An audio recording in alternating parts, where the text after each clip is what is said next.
Olá, seja bem-vindo ou bem-vinda a essa nossa conversa.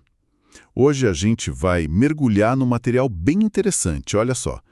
Trechos e ideias do livro A Chave Mestra do Universo, do Pablo Marçal. E a promessa do livro, assim, é forte, né? Ele diz que 85% dos nossos resultados vem do networking, das conexões.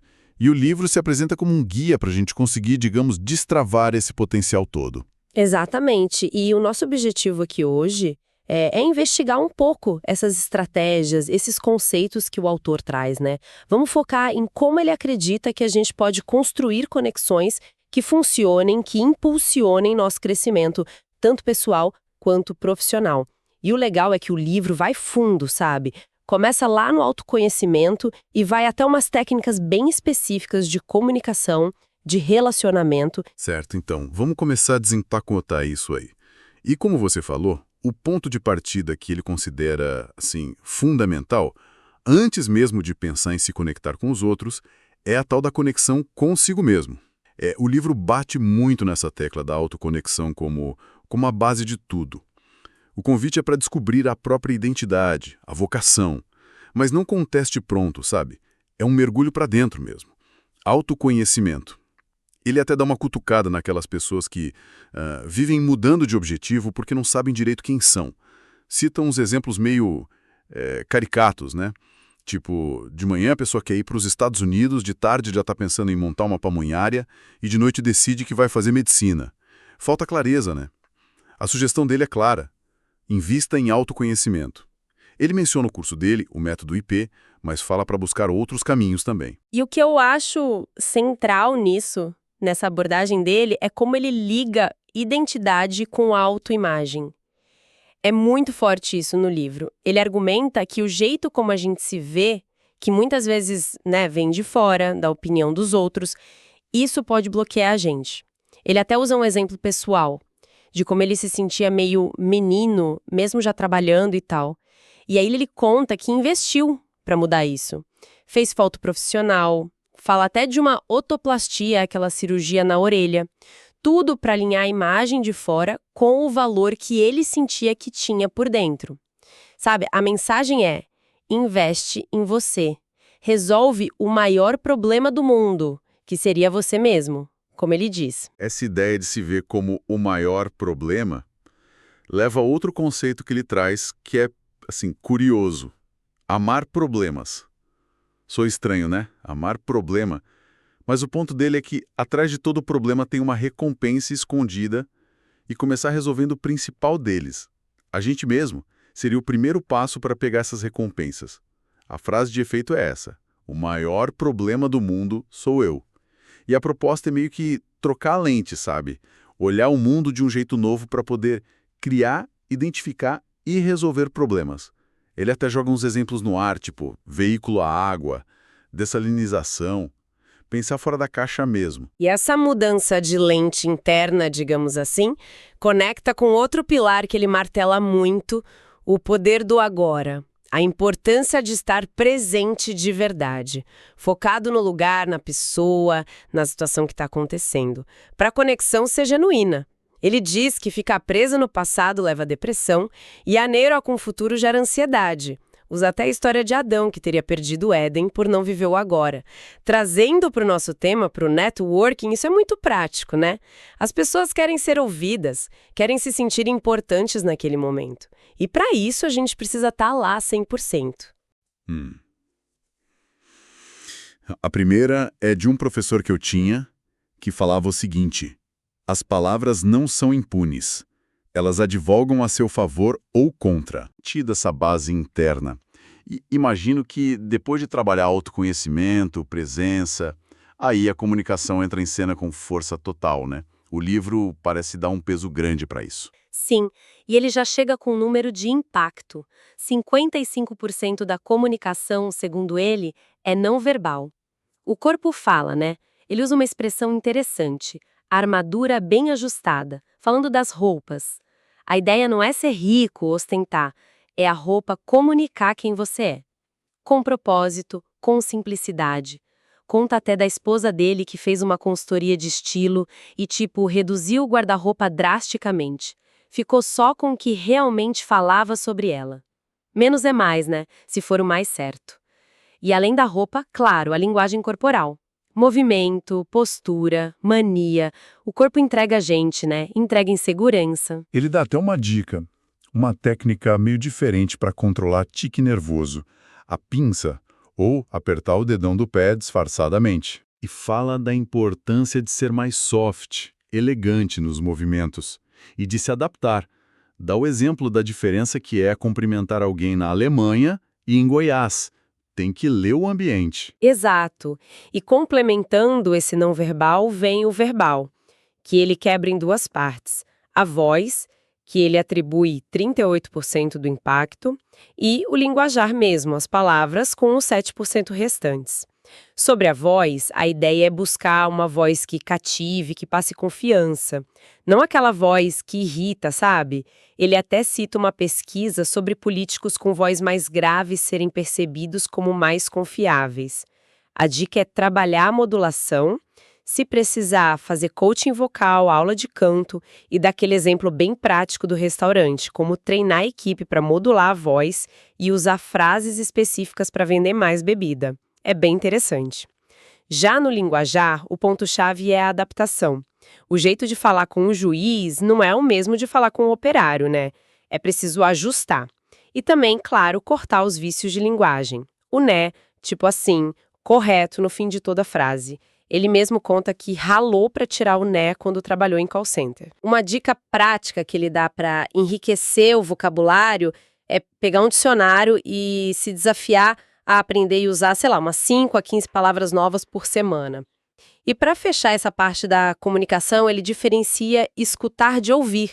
Escutar é só captar o barulho, passivamente. Ouvir, não. Ouvir envolve entender, processar, valorizar o outro. E, segundo ele, o que as pessoas mais querem é encontrar bons ouvintes. Ok, essa parte da comunicação é realmente muito rica. Agora, aqui a coisa começa a ficar bem prática, né? O livro entra forte nas estratégias de networking mesmo. Tipo, como é que eu chego numa pessoa pela primeira vez? O que ele sugere? Olha, as dicas são várias. Primeiro, sorrir. Sinceramente. Ele valoriza tanto o sorriso que fala até para cuidar dos dentes, clareamento e tal.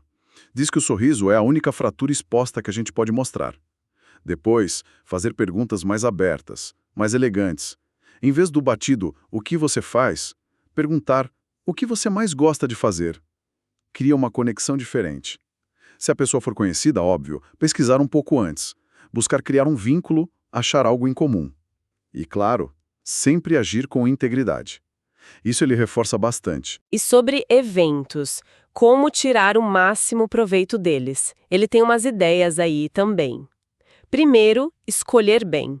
Ir aos eventos que realmente têm a ver com seus objetivos, não adianta atirar para todo lado. Aí tem uma dica dele que pode ser meio polêmica.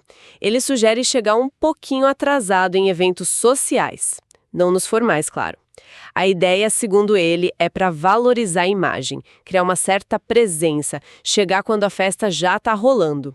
E lá dentro, a estratégia é mapear quem são as pessoas importantes que você quer conhecer, usar quem você já conhece como ponte, como validador, para te apresentar, e não se desgastar querendo falar com o mundo todo. Foco. Ele conta um caso dele mesmo, que usou uma mentorada para fazer a ponte com uma pessoa famosa num evento. Funcionou. Falando em pontes, esse é um conceito que ele explora bastante para construir a rede, né? O que são essas pontes exatamente? Sim, ponte é chave, na visão dele. São as pessoas da nossa rede que nos conectam com outras pessoas com outras oportunidades. E funciona na base da reciprocidade. Se eu me disponho a ser ponte para alguém, conecto a pessoa A com a C, passando por mim B, eu gero um tipo de crédito.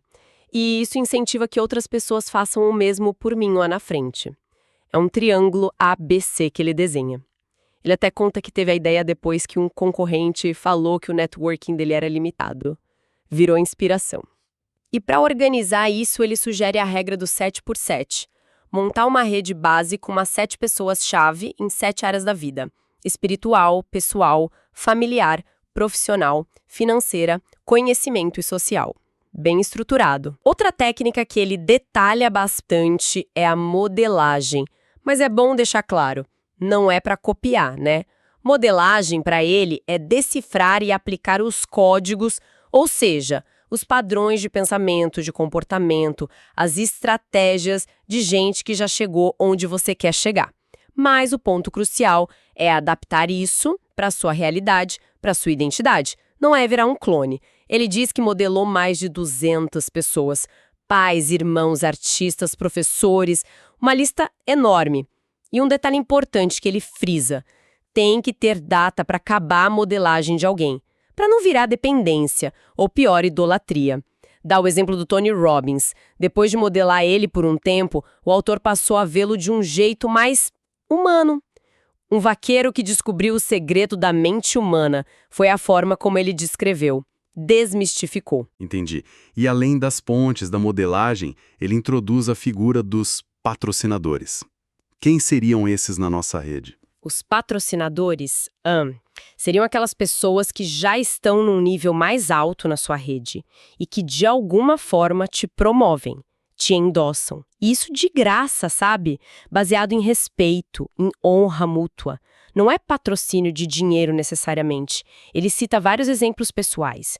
Pessoas que ele considera patrocinadores dele em áreas diferentes. DJ PV na música, Karen Tselikis nos negócios. Ele vai citando e explicando um pouco o papel de cada um. A sugestão dele é que a gente busque ter pelo menos uns 12 patrocinadores. E reforça que esse apoio envolve energia, reputação. É algo valioso. E para fechar essas estratégias, tem uma que ele chama de fechar o circuito. Para aquelas conexões mais difíceis, né? Como funciona essa... Isso, fechar o circuito é para quando a ponte direta, aquela de A para C através de B, não rola, ou não existe. Aí a tática é usar várias pessoas diferentes, D, E, F, que tenham alguma conexão com a pessoa que você quer alcançar, C. É como se você fosse cercando a pessoa, sabe? Usando múltiplos pontos de contato para aumentar a chance da conexão acontecer. Ele dá exemplos de como usou várias pessoas em comum para conseguir se conectar com a Carol Dias, que é empresária.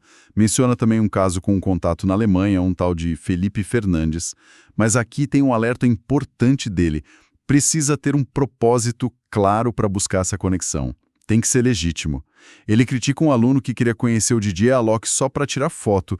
Diz que conexão tem que ter valor para os dois lados, não pode ser superficial. Uau!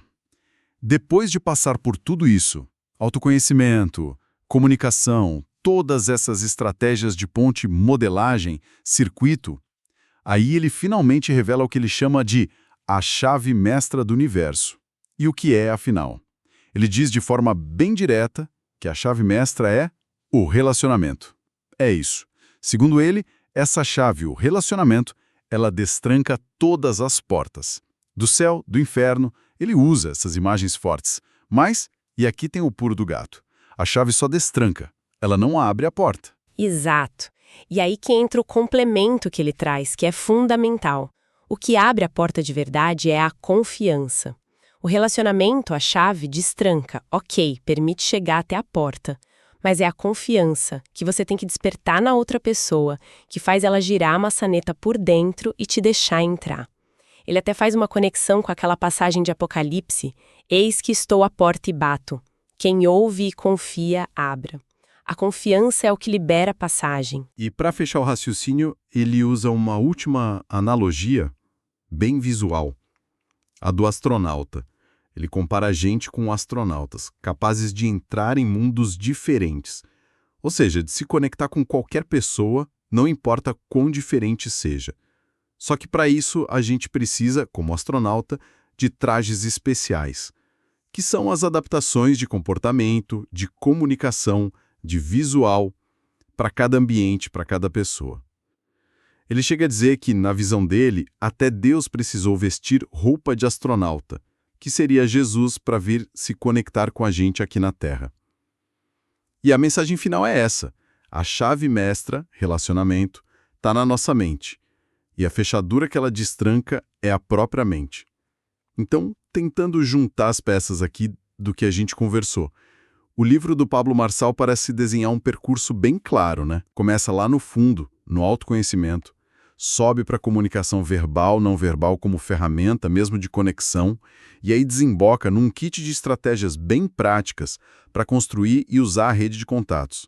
Pontes, modelagem, patrocinadores, fechar o circuito, e no centro de tudo isso, ele coloca o relacionamento como a chave mestra e a confiança como aquilo que realmente faz a coisa acontecer, que abre as portas. É isso. Perfeito, o livro é quase um manual, né? Cheio de táticas, de perspectivas para quem quer ser mais intencional nas conexões. Claro, tudo pela ótica do Marçal. E uma coisa que é muito forte no livro todo é a cobrança pela ação. O fazer as tarefas, a ideia de que não adianta só ler, só saber. O conhecimento só vira resultado se a gente aplicar, colocar em prática. E essa nossa conversa toda sobre as ideias do livro me deixou pensando numa coisa. Ele apresenta muitas técnicas, né? Algumas claramente com o pé ali na persuasão, na influência. Ele até cita os gatilhos do Cialdini, embora a gente não tenha entrado muito nisso. Aí fica a questão, né? Onde que a gente traça a linha?